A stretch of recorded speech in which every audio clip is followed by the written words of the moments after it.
अगले दिन मेंशन की रौनक ही कुछ और थी। आलीशान माहौल, कमरों की चमक और मेहमानों की हलचल के बीच सबकी नजर एक शख्स पर जाकर टिक गई। एक प्रोफेशनल शेफ मेंशन में एंट्री करता है। ऊंचा कद, आत्मविश्वास से भरा अंदाज और परफेक्ट शेफ कोट में लिपटा एक रहस्यमय आकर्षण। हेलो माई सेल्फ, जोयुक, उसने मुस्कुराते हुए कहा। उसके नाम की गूंज जैसे ही हॉल में फैली, सबकी नजरें ठहर गईं। लड़कियां ही नहीं, लड़के भी हैरानी और तारीफ के मिले जुले जज्बात में डूब गए थे। वो सिर्फ प्रोफेशनल नहीं था, वो एक परफेक्शन का नाम था। उसकी चाल, उसका आत्मविश्वास और उसका सादगी में लिपटा ग्लैमर सबको जैसे एक पल को रोक सा गया। इतना डैशिंग आदमी, और वो भी हमारी पत्नियों के आसपास।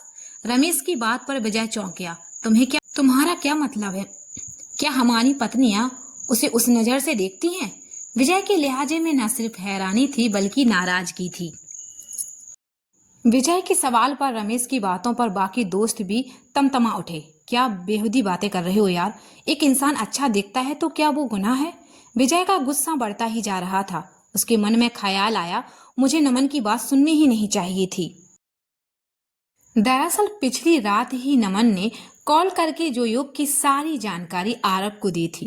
कहा था कि एक नया शेफ आ रहा है, हैंडसम, टैलेंटेड और बेहद इम्प्रेसिव। लेकिन किसी को अंदाजा नहीं था कि उस एक इंसान की मौजूदगी रिश्तों के बीच अनकही उलझनों को जन्म दे देगी। इसलिए मेंशन में सब लोग बेसब्री से जोयोग के आने का इंतजार कर रहे थे।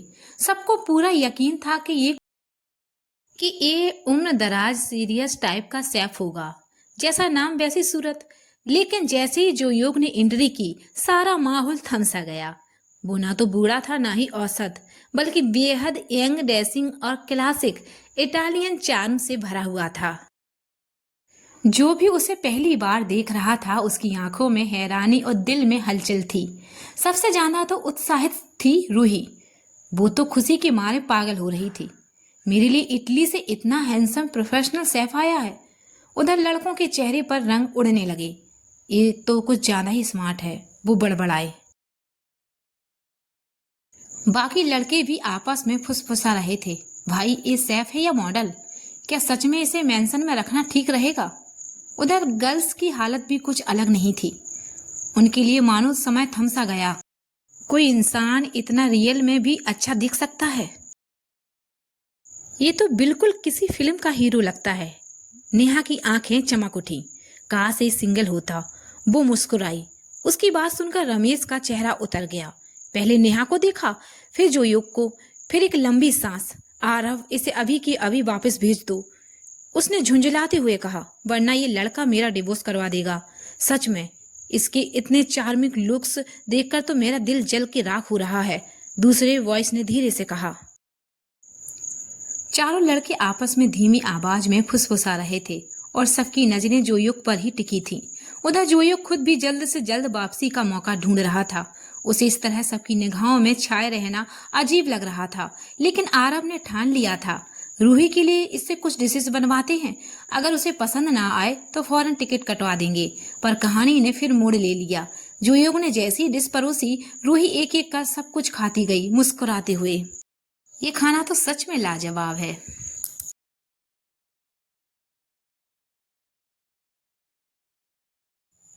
रूही की बात जोयोग के पूरी तरह समझ में तो नहीं आई, लेकिन उसकी मुस्कुराहट और आंखों की चमक से इतना जरूर महसूस हो गया कि रूही उसकी तारीफ कर रही थी। जोयोग ने हल्की सी मुस्कान के साथ थैंक यू कहा। आरव अब और बर्दाश्त नहीं कर पा रहा था। जोयोग की हर अदा, हर स्माइल किसी तूफान से कम नहीं थी।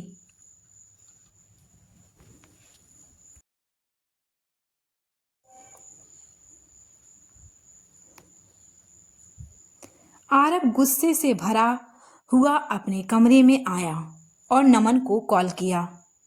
क्या तुम अपनी उस इटली वाले स्मार्ट और हैंडसम शेफ को हमारी बीवियों से थोड़ी दूर रख सकते हो?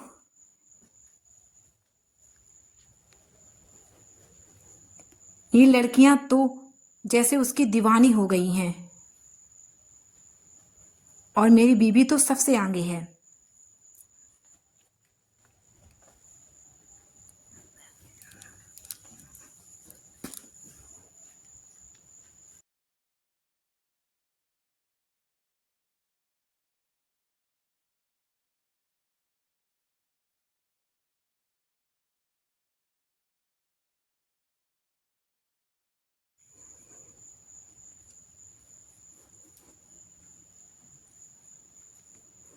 नमन हंस देता है। तो अब डर लग रहा है तुझे? सैफ से नहीं, अपनी बीवी के एक्सप्रेशन से। उसे देखकर मेरा आधा खून तो वैसे ही जल चुका है। क्या तुम मुझे सच में जलाकर मारना चाहते हो?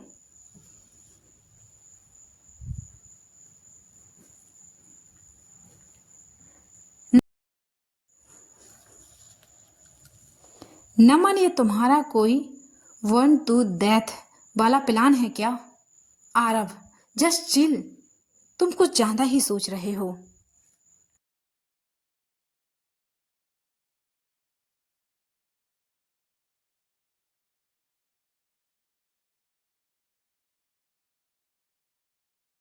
जो युग तो बस एक सैफ है। हाँ, थोड़ा ज्यादा हैंडसम जरूर है, लेकिन ये क्या, तुम्हें उससे जलन हो रही है?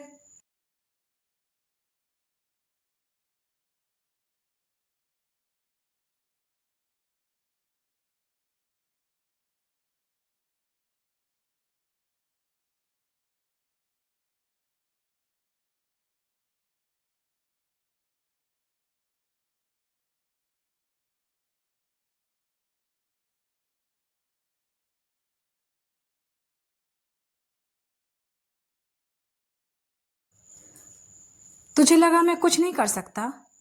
जब सैफ हो इतना हॉट, तो हस्बैंड का खून जलना तय है। इसलिए आरब चुपचाप ऑफिस के लिए निकल गया। लेकिन वहां पहुंचते ही जो नजारा था, उसने उसकी टेंशन को और बढ़ा दिया था। मेंशन के कुछ लोग, यहां तक कि रमेश और राहुल, जो युग को ऐसे घूर रहे थे जैसे किसी फिल्म का हीरो।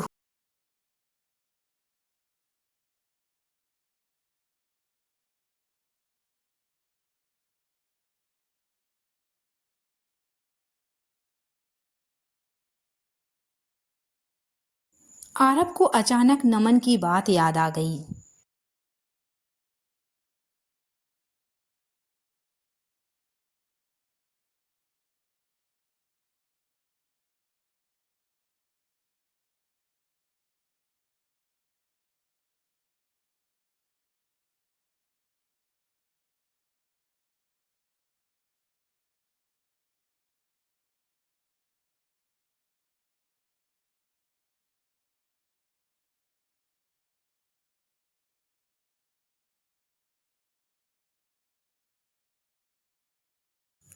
आरब को अचानक नमन की बात याद आ गई।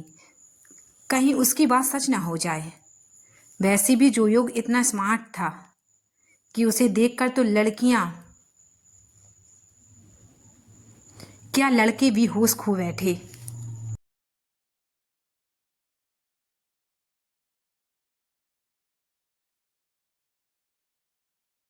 बाकी सबका तो पता नहीं, लेकिन इन दो गधों का क्या करूं?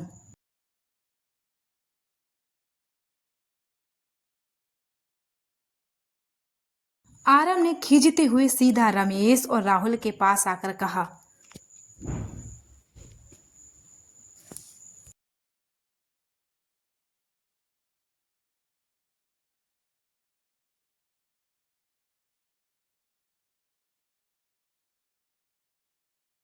चलो उठो, बहुत हो गया तुम्हारा सैप प्रेम। और दोनों को लगभग घसीटते हुए अपने साथ ले गया।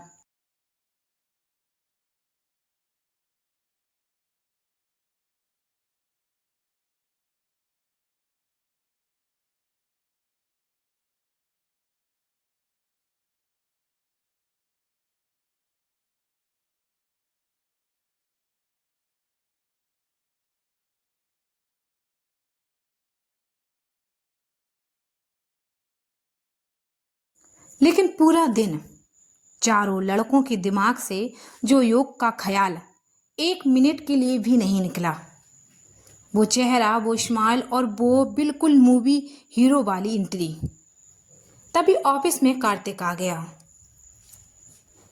क्या बात है सर, आप चारों ऐसे कहाँ खोए हुए हो? आरव ने गहरी सांस ली और उदास लिहाजे में कहा, कुछ नहीं कार्तिक, बस मेंशन में जोयुक नाम का एक सैफ आया है, बस उसी के बारे में। लेकिन आरव की बात पूरी भी नहीं हुई थी कि क्या जोयुक यहां आया है? कार्तिक की आंखें चमक उठी और वो खुशी से उछल पड़ा। सर, मैं मेंशन जा रहा हूं, कहकर वो बिजली की रफ्तार से अपने सारे काम छोड़कर भाग गया। पीछे खड़े रमेश, आरव और राहुल एक दूसरे को देख रहे थे। अब ये भी गया।